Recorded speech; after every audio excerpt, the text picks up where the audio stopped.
आज इस वीडियो में कक्षा सप्तम के बच्चे पढ़ेंगे संस्कृत। संस्कृत में 10वां पाठ है निम्बतरो साक्ष्यम, मतलब नीम का वृक्ष प्रमाण है। एक कहानी है, कथा है, आप पढ़ेंगे। पहली बात ये जान लीजिए कि जब आपका वार्षिक परीक्षा चल रहा है, जब आपके हाथ में संस्कृत का पेपर होगा तो कम से कम 10 नंबर का निम्बतरो साक्ष्यम से ही पूछा जाएगा। इसी पाठ से 10 नंबर का आएगा, चाहे वो शब्दार्थ के मीनिंग आए, चाहे वो प्रश्नोत्तर आए, चाहे व्याकरण संबंधी आए। इसी प्रश्न से पाठ से 10 नंबर का आएगा निश्चित रूप से। निम्बतरो साक्ष्यम। तो कक्षा 7 संस्कृत पाठ का सारांश पूरा पढ़ेंगे, पूरा व्याकरण पढ़ेंगे, वीडियो को पूरा देखेंगे, स्किप नहीं करेंगे। पहली बात, आप सबके लिए 7वां सेट पेपर चल रहा है। आप ज़्यादा से ज़्यादा वीडियो को शेयर करेंगे तो ज़्यादा से ज़्यादा पेपर आपको मिलेगा। यदि आपको 10 सेट पेपर चाहिए तो ज़्यादा से ज़्यादा वीडियो को शेयर करिए।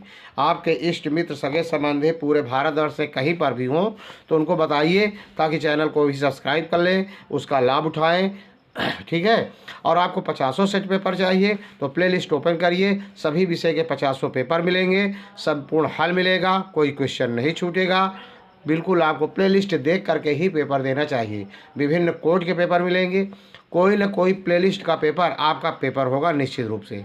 तो देखते हैं निम्बतरो साक्ष्यम, मतलब नीम का वृक्ष प्रमाण है। पुरा एकस्मिन् ग्रामे मनोहरा धर्मचंदस्य द्वैमित्रे प्रतिवसत्। पुरा एकस्मिन् ग्रामे, प्राचीन काल में किसी एक गांव में मनोहर और धर्मचंद नाम के 2 मित्र रहते थे। तो विदेशात, वह दोनों विदेश से धनम अर्जित्वा, धन अर्जित करके नीतवंतो ले आए। वह दोनों विदेश से धन अर्जित करके कमा करके ले आए। तो विचारितवंतो यद गृहे इदम धनम सुरक्षितम न स्यात्। तो विचारयंतो, वह दोनों आपस में विचार किए, यद गृहे धनम इदम धनम, यह घर में यह धन, यद गृहे, यदि घर में धन सुरक्षित नहीं है, एवं वृक्ष, ऐसा विचार विमर्श करके तद धनम एकस वृक्षस मूले गर्त विधाय निश्चितवंतो। अब विचार विमर्श करके उन्होंने धन को एक वृक्ष के जड़ के पास छिपा दिया। द्वयोर मध्य, दोनों के मध्य में परस्परम मैतैक्यम, आपस में एक विचार हुआ, अभवत हुआ। तद यस्मयी आवश्यकता भविष्य, जिसको धन की आवश्यकता होगी, स अपारेण सह, वह दूसरे के साथ आकर के निष्कासयद, निकाल लेगा। ठीक, ये दोनों में अब मशविरा हो गया और दोनों वृक्ष के जड़ पर धन को छिपा दिए। मनोहरा सरल सत्यनिष्ठा च आसीत। मनोहर सरल और सत्यनिष्ठ सत्यवादी था, किंतु धर्मचंद अतीव चतुर अक्षम बुद्धिष्ठ। लेकिन धर्मचंद अत्यधिक चतुर और मतलब बेईमान था। धर्मचंदा अन्यदेव निर्भितम गत्वा सर्वधनम आहितवान। धर्मचंद अन्य दूसरे दिन ही जा कर के सारा धन लेकर चला आया। तदाश धर्मचंदा मनोहर अभवचत। तब धर्मचंद ने मनोहर से कहा, मित्र चला तू चलो, किश्चित धनम आहारत्यव्यम, कुछ धन ले आए। दो अभी वृक्षस अंतिकम आगतवन, तो दोनों वृक्ष के पास आए। तत्र धनम नासीद, वहाँ धन नहीं था। धर्मचंद मनोहरम अक्षिप्तवान। धर्मचंद ने मनोहर के ऊपर आरोप लगाया, यत्नेन धनम अप्रहितम इति, आपने ही धन को चुराया है। ततस्तो विवाद मानव राजा नाम प्रतिगच्छता, दोनों का विवाद राजा के पास गया। दयो विवादम श्रुत्वा राजा, दोनों के विवाद को सुन करके राजा अब्रवीत बोला, भवतु नाम, कोई बात नहीं है, स्व निम्ब वृक्षस साक्ष्यम अवाप्य, कल वह नीम के वृक्ष से साक्ष्य प्रमाण प्राप्त करेंगे। एव कश्चित निर्णया भविता, तभी कोई निर्णय होगा। सत्यनिष्ठा मनोहरा विचारितवान, सत्यनिष्ठ मनोहर ने विचार किया, यद इदमेव समीचीनम, यद ठीक है, निम्ब तारु असत्यम न वक्षति, तो नीम का वृक्ष झूठ नहीं बोलेगा। धर्मचंदो अभी प्रसन्न आसीत, धर्मचंद्र भी प्रसन्न था। अपरेधु राजा द्वाभ्याम सह निम्ब वृक्षम अप्रत्यगच्छत। दूसरे दिन राजा द्वाभ्याम सह, दोनों के साथ नीम के वृक्ष के पास गया। स तय सह समुत्सुकानाम जनानाम सम्मर्दः अभी आसीत, उन सब के साथ उत्सुक लोगों की भीड़ भी थी। ते सर्वे सत्यम ज्ञातुम वाच्छन्ति यस्म, वह सभी सत्य को जानने के लिए उत्सुक थे। राजा निम्ब वृक्षाम पृष्ठवान, राजा ने नीम के वृक्ष से पूछा, हे निम्बदेव, हे वृक्षदेव, नीम के देव वृक्ष, कथय कहिए धनम केन अपृथतम, धन को किसने चुराया है। मनोहरेण इति निम्बमूलावस्वरा प्रभुषति, मनोहर ने धन को चुराया है। नीम के कोटर से यह स्पष्ट रूप से स्वर आया। एतत् श्रुत्वा मनोहरा वाष्प कष्ठा रुरोध अब्रवीत, यह सुन करके मनोहर रोंगे स्वर से रोने ही वाला था। चा कहा, महाराज ऐसा निम्ब तरु असत्यम वक्तुम न अर्हति, ऐसा नीम का वृक्ष असत्य बोल ही नहीं सकता। अत्र काचित छम योजना वर्तते, यहाँ कोई छम योजना छल कपट दिखाई दे रहा है। अहम सद्दा यो प्रमाणितम करो, मैं इसको प्रमाणित करता हूँ। क्या क्या भाई। मनोहरा शुष्क धनम सकृहितम वृक्ष मूले निधाय अग्निम प्रज्वलितवान, मनोहर सूखे पत्तियों लकड़ियों को इकट्ठा करके वृक्ष मूल वृक्ष के जल पर आग लगा दी। तत्काले वृक्ष मूलात, तत्काल वृक्ष के जड़ से रक्षत रक्षत इत स्वर संयोग श्रुता, रक्षा करो सहयोग से यह स्वर सुनाई देने लगा। राजा सैनिकान आदिष्टवान, राजा ने सैनिकों को आदेश दिया, तत्रैवपि भवेत, वहाँ कौन है, तम वही आने तुझे बाहर लाओ। सैनिका वृक्ष कोटरे स्थितम जनम वही अनिदवंता, सैनिकों ने वृक्ष के कोटरे खोटर में बैठे हुए आदमी को बाहर लाया। तम दृष्टवा सर्वे विस्मृता आसन, उसे देखकर सभी लोग विस्मित हो गए। यतो ही सा धर्मचंदस्य वृद्ध पिता आसीत्, यह धर्मचंद का वृद्ध पिता था।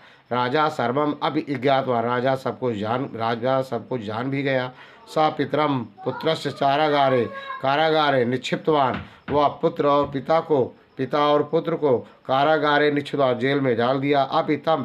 अपिचा तत्सर्व धनम स पुरस्कारम मनोहराय समर्पितम सभा जितवान, वह संपूर्ण धन मनोहर को संपूर्ण करके सभा को विसर्जित कर दिया। ये तो रहा शब्दार्थ आपका कथा। अब शब्दार्थ देख लीजिए पूरा, कोई 5 नंबर का आता है, 10 नंबर का देख लीजिए। विस्मृत सोचकर गर्त बने गड्ढा, द्वैतोर मध्य दोनों के बीच क्षम बुद्धि बेईमानी आहितवान निकाल ले गया। अंतिकम अब समीप भवतु नाम जानने दीजिए। अपर्दनेयु दूसरे दिन सम उत्सुकु अत्यधिक आतुर, सम्मर्दा भीड़ वाष्प कष्ठा रूंघे गले से सद्य एवं शीघ्र ही शुष्क बंधनम सूखी लकड़ियाँ संग्रहित इकट्ठा की करके निधाय रख करके स्वर संयोग आवाज का संयोग विस्मित या आश्चर्यचकित सभाजितवान पुरस्कृत किया।